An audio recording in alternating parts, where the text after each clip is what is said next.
Já está ligado? Já. Boa tarde. Boa tarde. Obrigada a vocês por estarem aqui. Eu achei que não ia ter ninguém. E tem 4. Então, de 0 para 4, eu arrasei. Foi 400%. 5, 6, 7. Gente, eu sou um sucesso. Meu Deus do céu, estou aguentando. Bom, é a minha primeira vez num evento que tem um público-alvo, na verdade, mais jovem. Eu geralmente palestro para as pessoas velhas, igual a mim. Então, eu quero me apresentar para vocês. Eu sou Ilona Wirth. Esse é meu nome de verdade. Os meus pais fizeram isso comigo. Então, fiquem à vontade para me encontrar nas redes sociais. Em todas, eu estou como Ilona Criadora, porque o Wirth é muito difícil de escrever. Então, Ilona Criadora. A minha especialidade é comunicação. Então, a minha primeira formação foi bacharel em artes cênicas, porque, como toda menina baiana, eu queria brilhar. E eu comecei estudando teatro, e eu sou formada primeiro como atriz, depois eu passei para preparação de elenco, cheguei no roteiro, terminei na direção. Então, aqui em Brasília hoje, o que eu faço é direção criativa, direção artística e direção audiovisual, focado na condução e na construção de um conteúdo para o digital. Então, como é que aconteceu essa minha adaptação do mundo analógico, zero rede social, porque eu era zero, péssima. O meu e-mail ainda é do Hotmail. Então, pá, dá para entender por aí, né, galera? Foi a pandemia, como muitos de nós fizemos essa transição total para o mundo digital, e eu comecei a entender como eu transformaria o digital também no meu ganha-pão, porque o ganha-pão ainda era físico, né? A fome ainda era presencial, offline. E eu quero trazer para vocês algumas percepções de como se comunicar de maneira eficaz pode ser feito também via tela. E para isso eu vou precisar passar rapidinho sobre uma história da comunicação, para a gente poder entender que evolução foi essa dos meios de comunicação e, obviamente, deste comunicador. Hoje, eu trato nas minhas falas sempre do homem conectado. E por que eu falo dessa forma? Porque se a gente saiu da carta, passou pelo telégrafo, chegou no jornal escrito, na imprensa, que permitiu que a gente se comunicasse mais com massas, com mais quantidade de gente. Se a gente teve a era do rádio, onde todo mundo se concentrava na sala e ouvia juntos. Para informação de vocês, não que isso acrescente nada, eu já gravei radionovelas. Bom, voltando à parte séria. Depois a gente veio para a televisão, que ainda assim, no começo, era na sala. A televisão ainda tinha o poder de reunir a família em torno ali daquele eletrodoméstico para escutar as mesmas histórias, escutar a mesma notícia. Depois, as TVs já foram sendo individualizadas. Eu sou millennial, nasci em 87, então eu já tive a minha TV da Xuxa, quem lembra? Coloridinha, era só minha, no meu quarto, eu não compartilhava com ninguém. E a partir daí eu já assistia uma história diferente da dos meus pais. A minha mãe já estava provavelmente assistindo Rede Globo, vendo uma novela, e eu já preferia estar na MTV, curtindo pra caramba a Maria Paula, que é daqui, e querendo ver uma outra programação, e aprendendo outras gírias, e consumindo o conteúdo de uma forma mais direcionada para o meu público, para a minha idade na época. Então, a TV já começou a traçar esse movimento de isolar o homem, ainda que aquele homem que assiste à televisão é tratado pela comunicação, por quem faz, como um homem massa. Eu e milhares de outros adolescentes recebíamos a mesma programação da MTV. Uma curiosidade que eu aprendi quando eu estava fazendo um MBA em direção de conteúdo. A MTV foi uma das poucas emissoras a nível global que tinha toda a parte de break, ou seja, todo o comercial publicitário, feito especialmente para passar na MTV. Então, o comercial da Coca-Cola, que passava em outras emissoras, não era o mesmo que passava na MTV. E assim por diante, porque a MTV entendeu, sabiamente, naquela época, que ela não podia desconectar o seu público da mesma imersão que ele estava vivendo quando ele estava assistindo os clipes, o disque. Então, o público deveria sentir-se ainda conduzido por uma mesma linguagem estética e pelo mesmo conteúdo, ainda que ele estivesse consumindo explicitamente publicidade naquele momento. Dessa maneira, a gente começa a construir um imaginário, com referências, com padrões, com uma forma de se comunicar específico para um público ainda massificado, milhares de adolescentes, mas já separado do seu pai, separado do avô, separado do irmão mais novo. A gente começa aí, então, a segmentar, através da comunicação, de maneira cada vez mais cirúrgica, este nosso público-alvo. Depois da televisão, a gente vai chegar nos computadores pessoais. Falando assim, agora eu vejo que eu sempre fui, nossa, super da moda. Eu também tive aquele coloridinho da Apple. Além da TV da Xuxa, eu tive o meu próprio computador. O Macintosh, todo coloridinho, todo lindinho. Veio depois do Lisa, que o Steve Jobs fez para a filha dele, em homenagem à filha dele. E, bom, o computador pessoal conseguiu levar a gente de vez para dentro do quarto. Para tirar o jovem, o adolescente, do quarto, do computador e trazer ele para almoçar na sala, para jantar na sala, virou uma tarefa inglória e quase impossível. A partir daí, a gente tem uma aceleração muito rápida nessa segmentação, nessa necessidade de se construir um conteúdo específico para o jovem, para o agora. O millennial já estava deixando de ser jovem, a gente agora tem a geração Z, teremos agora já a alfa, em pé de igualdade de capacidade de consumir, afinal, todo mundo hoje em dia consegue ter um cartãozinho, sub do cartão do pai e da mãe, onde ele tem direito de comprar uma coisinha ali para jogar, uma skin nova do Fortnite, enfim. Então, que boom é esse, que aceleração é essa que a gente sofre na era da internet, até a gente chegar ao que eu chamo agora do homem conectado. Esse homem que, apesar de consumir uma publicidade, uma comunicação em geral de massa, ele é muito mais isolado e atomizado. Onde a gente tem bolhas cada vez menores, onde os influencers que antes só tinham expressividade suficiente para uma marca, quando eles batiam 1 milhão de seguidores, e hoje em dia os micro e os nano-influencers com 2.000, 3.000, 4.000 seguidores já são considerados influência suficiente para suas pequenas bolhas. Eu dou para vocês um exemplo real. Eu tenho menos de 3.000 seguidores. Eu recebo toda semana convites de parcerias de marcas de fora do Brasil, de semijoias, de roupa de academia, de biquíni, de tudo que vocês imaginarem. Sendo que eu tenho uma média de visualização nos meus stories de 60 visualizações. Vocês vão perguntar, que loucura é essa? É a realidade que nós vivemos, de ter esse homem extremamente conectado o tempo inteiro na palma da mão, muito mais isolado, e nos casos mais clássicos que o Philip Kotler fala desse homem atomizado. E quais são as consequências para a saúde mental? Quais são as consequências para o mercado de comunicação? E como é que a gente pode se elevar sobre tudo isso, conseguir ter um olhar macro e entender como é que eu boto minha cabeça para fora, respiro e consigo atuar no mercado de trabalho? Seja através da minha rede social ou conseguindo dialogar com as novas tecnologias dentro da minha empresa. Vamos voltar um pouquinho para 2023 e vamos lembrar dos massive layoffs. Todo mundo sabe o que eu estou falando aqui, né? Grandes empresas de tecnologia, Google, Meta, demitindo em massa funcionários que antes eram disputados à tapa. Pessoas com as formações mais recentes, inclusive na área de tecnologia, mas que, por causa das automações possíveis atualmente, tornaram-se altamente dispensáveis. Agora, em 2024, a gente já teve um primeiro massive layoff antes do começo de março. A gente já teve outro grande número de demissões. E aí bate aquela insegurança. O que adianta eu estar ligado nas redes sociais? O que adianta estudar, me aprofundar, investir, se a qualquer momento a OpenAI pode lançar algo que é muito mais produtivo e mais barato do que eu? E aí fica a pergunta, vocês estão atualizados? Vocês têm acompanhado?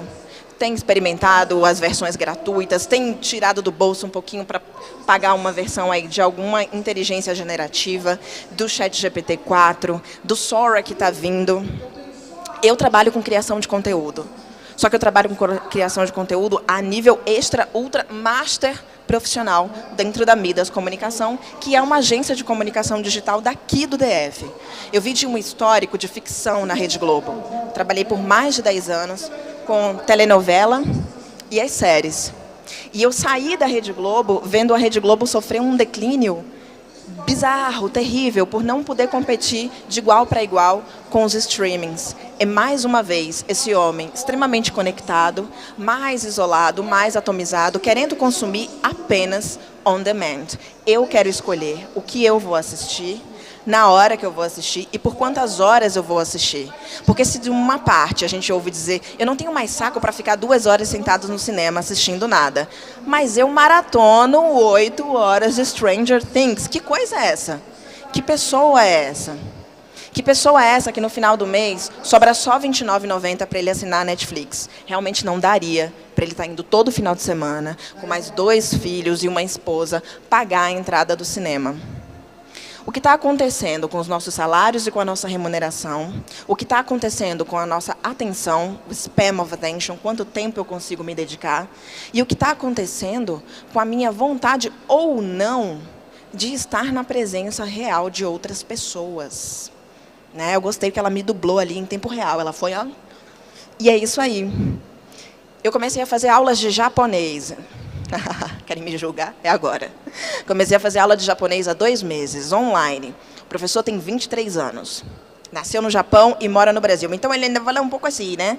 Falei aquele japonês, assim, aquele português. Ele disse para mim, professora, ele me chama de professora também, muito difícil para você seus funcionários obedecer, dizer sim, professora, porque você é muito jovem, né? Eu falei, você acha que eu tenho quantos anos, meu filho?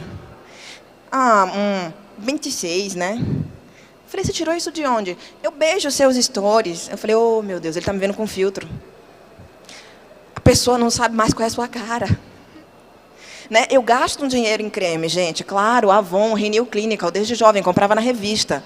Sim, mas é o filtro. Então, assim, antigamente, quando que um professor não ia conhecer o verdadeiro rosto do seu aluno?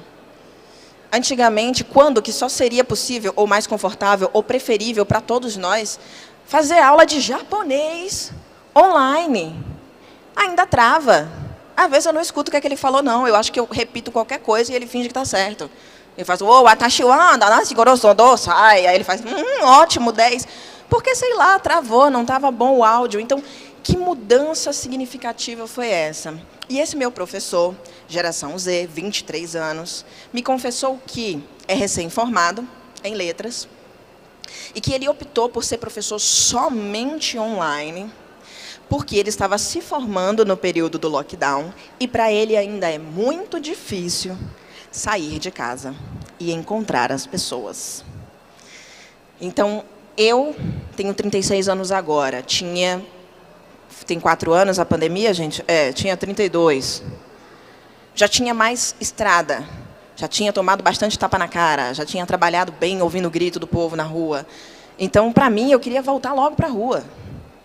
Naquela época, a Globo parou completamente. Eu estava trabalhando numa série que era gravada em São Paulo e eu estava trabalhando numa outra série que era gravada não dentro do Projac. Uma era Sob Pressão, que a gente gravava no hospital mesmo, em Madureira, e a outra era o Segunda Chamada, que gravava toda externa em São Paulo.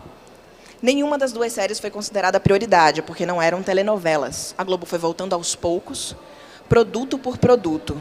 E eu fui vendo o tempo passar. O meu contrato não era aquele contrato maravilhosão Antônio Fagundes, que você fica recebendo enquanto está em casa. E eu fui ficando sem dinheiro.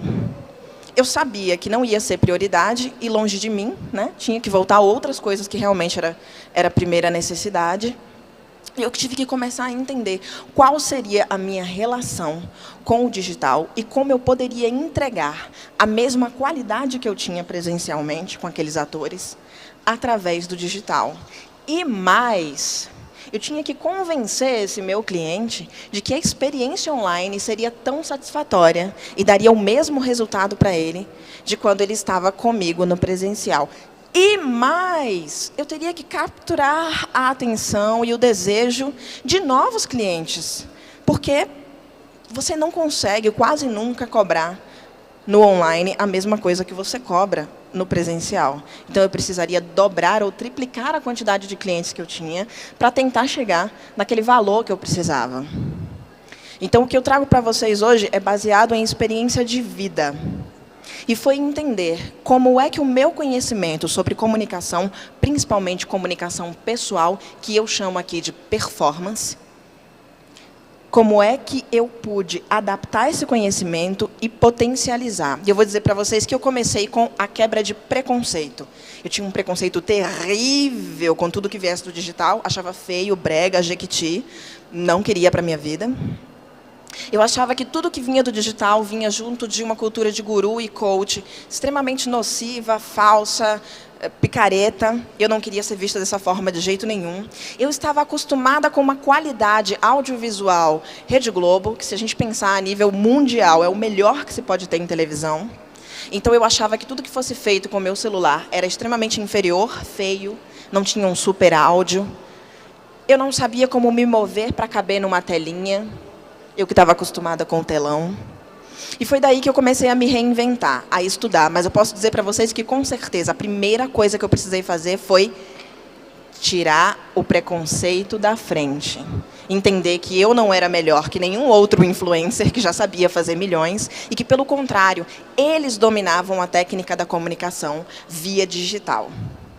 Então, eu comecei a estudar marketing digital. Aí, eu sou nerd, aí eu fui fazer um MBA, aí eu quis estudar tudo de verdade, aí eu tive uma estafa, aí eu fiquei chorando na cama, mas eu fiz o meu primeiro lançamento, eu comecei a fazer mentorias online, eu gravei um curso e aprendi a colocar no Hotmart, eu aprendi a fazer um Gmail, isso foi bem emocionante na minha vida, aprendi a usar o WhatsApp Business com catálogo, isso tudo para dizer para vocês o seguinte: os pilares da comunicação são os mesmos. O conhecimento, que é verdadeiro, que é essencial, ele se mantém.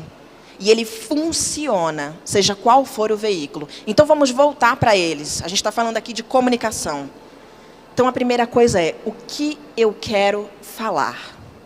Essa é a primeira busca que vocês precisam ter. É sobre algo que eu já sei? Ótimo. É sobre algo que eu ainda não sei? Vou estudar. É sobre algo que eu sei um pouco, vou aprender mais. A partir daí, com quem eu vou falar? E aí, meus amigos, se a gente está falando de homem conectado, de uma bolha muito mais específica e fechada, de uma segmentação de marketing que hoje em dia a Meta te proporciona, você pode decidir falar só com quem casou nos últimos 3 meses, nas Maldivas, é bissexual, tem entre 25 e 35 anos, é um negócio de louco. Então, você pode escolher exatamente com quem você vai falar. E esse com quem vai te dizer o como. Eu quero falar com pessoas que gostam mais de estar no WhatsApp. Gente, tem gente que vive no WhatsApp. O WhatsApp é a alegria dos seus dias. É a pomba da paz com o bom dia que vai fazer a vida dela funcionar. Tem gente que ama o status do WhatsApp. Às vezes eu estou em determinados lugares e eu pergunto, como é que é o status? Funciona para vocês? As pessoas fazem, não sei, não estou nem aí. Não.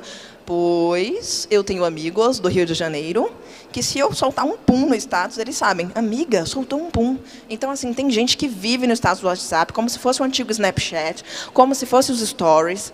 Já tem uma outra galera que consome tudo seu, mas só tem coragem de falar com você se for via DM.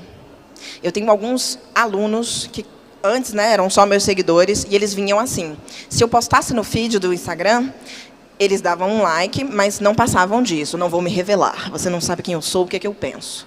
Se eu viesse com esse mesmo assunto e estendesse um pouco ele, desenvolvesse um pouco ele, já nos stories, abrindo uma caixinha de perguntas ou não, lá, escondidinho, na sensação de que ele está conversando só comigo, ele tem coragem de desenvolver uma baita conversa. Falar um monte de coisa. Eu estou falando de pessoas que não me conhecem no presencial. Tá? Estou falando de pessoas que só me descobriram na rede social, me seguiram lá, e de lá acompanham o meu conteúdo, meio vida pessoal, meio vida profissional. Porque na internet a gente tem que ter esse equilíbrio, esse blend. Mas o que mais a gente pode ter agora? A gente agora pode realmente não se revelar, não aparecer, e é daí que eu quero puxar o assuntinho de inteligências artificiais. Então, a gente estava nos pilares da comunicação, onde eu disse o que eu quero falar, com quem, e aí eu vou chegar no como. Se antes, no boom do marketing digital, durante o lockdown, durante a pandemia, esse como era quase que obrigatoriamente trazendo o seu rosto como o rosto e a voz da marca, senão você não ia conseguir humanizar a marca e gerar uma conexão genuína. Eu já falei muito isso também, falava cheio de propriedade. Mas agora, com a inteligência artificial, você pode ter o seu gêmeo ou o seu duplo feito de Midjourney. Você pode nem ter a sua voz, você pode estar usando todas as inteligências artificiais generativas de voz, para ter uma voz com qualidade. Eu não estou falando daquela voz assim, olá, olha o que eu fiz hoje, um bolo KKK. Não, estou falando uma voz legal. Estou falando porque eu usei. Porque eu já fiz campanha para rádio, que vocês já ouviram aqui, que vocês sequer desconfiam que não era um ser humano real falando. Então, é uma questão da gente estar de cabeça aberta, de mente aberta, para pesquisar, para aprender, para usar e para investir. Tem que gastar um pouquinho de dinheiro, gente. Senão não tem jeito, senão vocês não vão estar dentro. Vocês vão estar sempre usando só a versão gratuita, vão achar que é uma porcaria, porque vai ficar assim, hahaha, olha o que eu fiz. Aí você vai dizer, isso aqui não presta para eu trabalhar.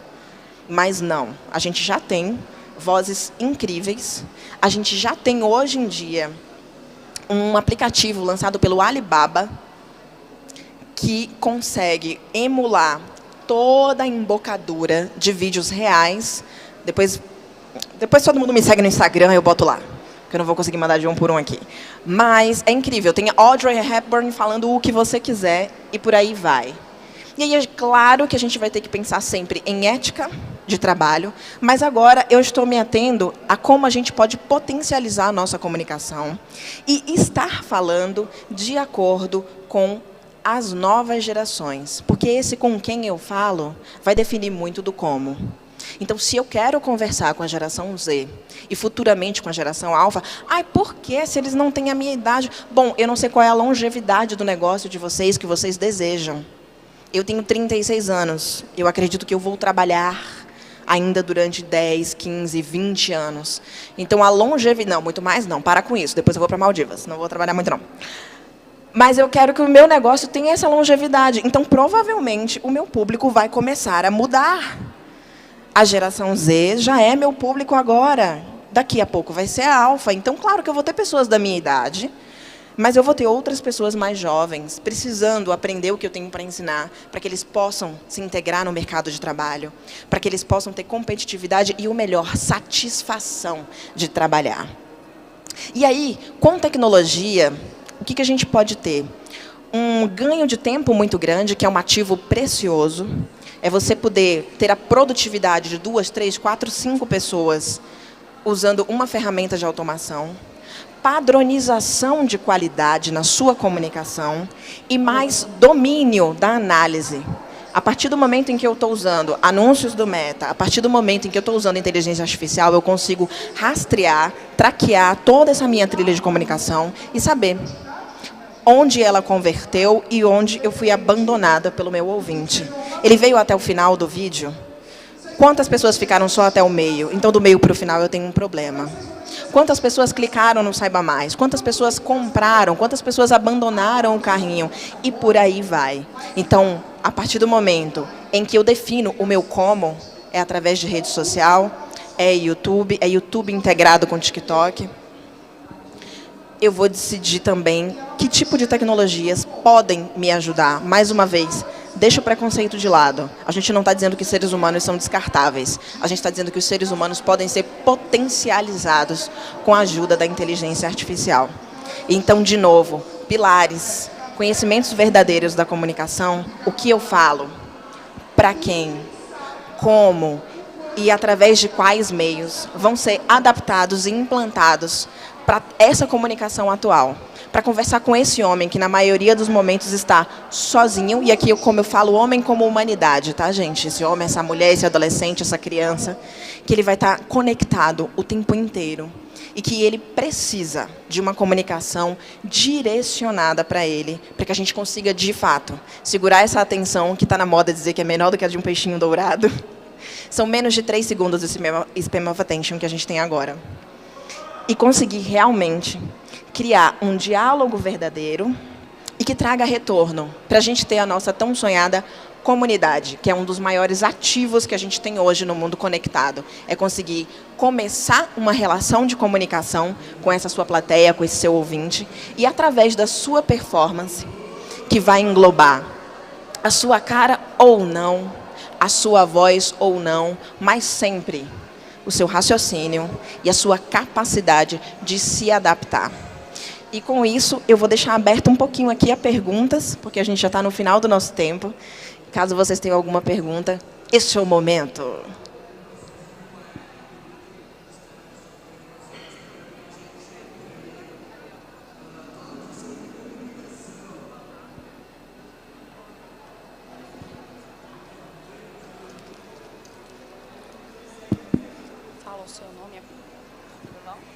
Olá, bom dia. Olá. Meu nome é Matheus. Você comentou sobre algumas inteligências artificiais e você, inclusive, comentou a chegada da Sora, né? Que é uma inteligência que está chegando aí agora. Queria saber a sua percepção sobre essa ferramenta que está chegando e como que a gente pode se preparar para a utilização dela, visto que ela pode criar um vídeo com uma imagem de uma pessoa e essa pessoa a gente não sabe de onde ela tirou essa imagem, se é uma figura pública, se é alguém que ela viu numa rede social. Então, a gente ainda não sabe como é que é feito, né? O rosto dessa pessoa e como é que a gente pode se preparar para isso. Ótima pergunta, Matheus. Muito obrigada. Obrigado. Ótima mesmo, porque o meu core business é audiovisual, então Sora é o que mais me empolga, assim. Eu estou com a mão coçando, guardando os centavos para poder comprar a versão premium assim que sair.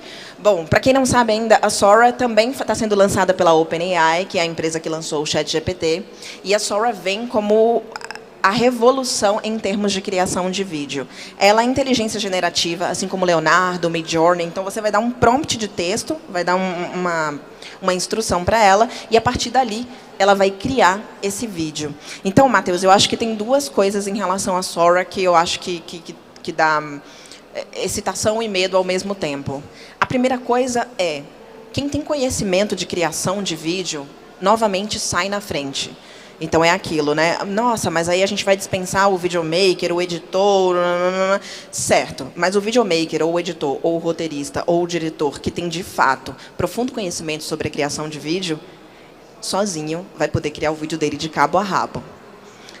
Isso é fantástico. Por quê? Porque, às vezes, você é um videomaker que ainda não tem condições financeiras de ter a estrutura de uma agência, de uma produtora audiovisual, e você vai poder passar a entregar um resultado tão bom quanto alguém que já tem toda essa grana, toda essa estrutura por trás. E talvez criar o seu portfólio para vir trabalhar com grandes projetos e talvez fazer um presente incrível para alguém da sua família, um aniversário de casamento da sua mãe, coisas que você sempre teve desejo de fazer e não tinha como, porque custava muito. O audiovisual ainda é muito caro. Então, nesse ponto de vista, eu acho a Sora uma revolução do bem maravilhosa. A questão da ética, né? Eu diria que, para a gente que é produtor, sempre partir de prompts originais. Então, não querendo usar um deepfake, não querendo usar o rosto de alguém que exista para eu transformar dentro do meu vídeo, mas criando uma imagem autoral. Como é que a gente faria isso? Da mesma forma que a gente faz no Midjourney, no Leonardo, no DALL-E, que eu vou dar o meu prompt, mulher, alta, cabelo louro, asa de fadas e por aí vai. Então, não é uma modelo, alguém a quem eu não estou pagando os devidos direitos autorais. Em relação a outras pessoas criarem, e a gente aí não tem o controle, eu tenho visto que algumas big techs, como a Meta, como o Google, estão começando a tentar criar rótulos. Eu não sei se vocês já viram, eu acho que o X, o antigo Twitter, já está postando algumas coisas assim, rotulado, dizendo esse conteúdo foi gerado por inteligência artificial. Eu não sei qual a acuidade desse rótulo, se ele depende só da boa vontade, da honestidade de quem está postando, ou se as empresas já conseguem rastrear o uso de algum tipo de inteligência. Mas isso é uma primeira tentativa da gente... Opa, estou assistindo uma coisa que eu gostei, é legal, mas foi todo feito com inteligência artificial. Inclusive, no Twitter, a gente teve um problema sério com imagens da Taylor Swift, explícitas, todas fakes. E eles tiveram até que banir, eu acho, a hashtag Taylor Swift durante um tempo para poder pararem com essas imagens. Então, já tem problema acontecendo. E aí vem da mesma raiz de todos os outros problemas da humanidade, o caráter. Mais alguma pergunta?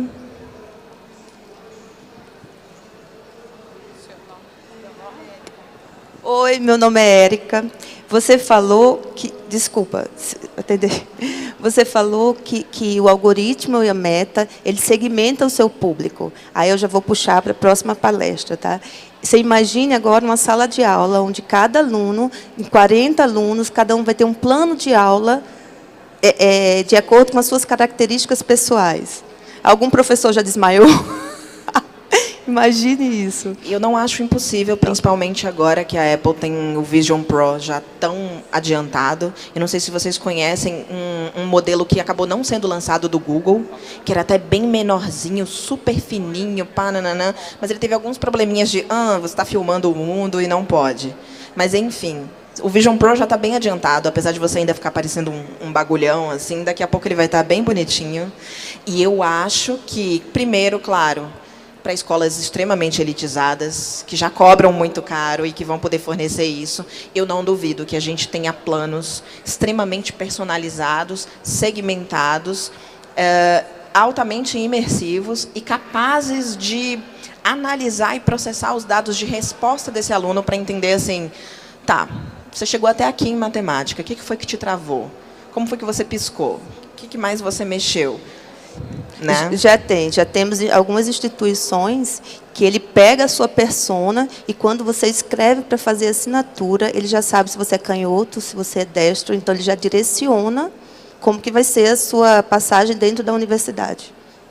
Érica, muito obrigada. Eu quero agradecer a cada um que está presente aqui hoje, agradecer à Secretaria de Ciência, Tecnologia e Inovação pelo convite, a Campus Party. Bate palma, Marcela já mandou as crianças baterem. Eles batem palma! Muito obrigada, gente. Podem me seguir no Instagram. Eu não tenho muitos seguidores, então eu respondo tudo. @Ilona Criadora. Um abraço para vocês. Tenham um bom dia. Obrigada, Ilona. Geramos oportunidades com ações inovadoras e inclusivas. Servimos para ser o elo de ligação entre um futuro brilhante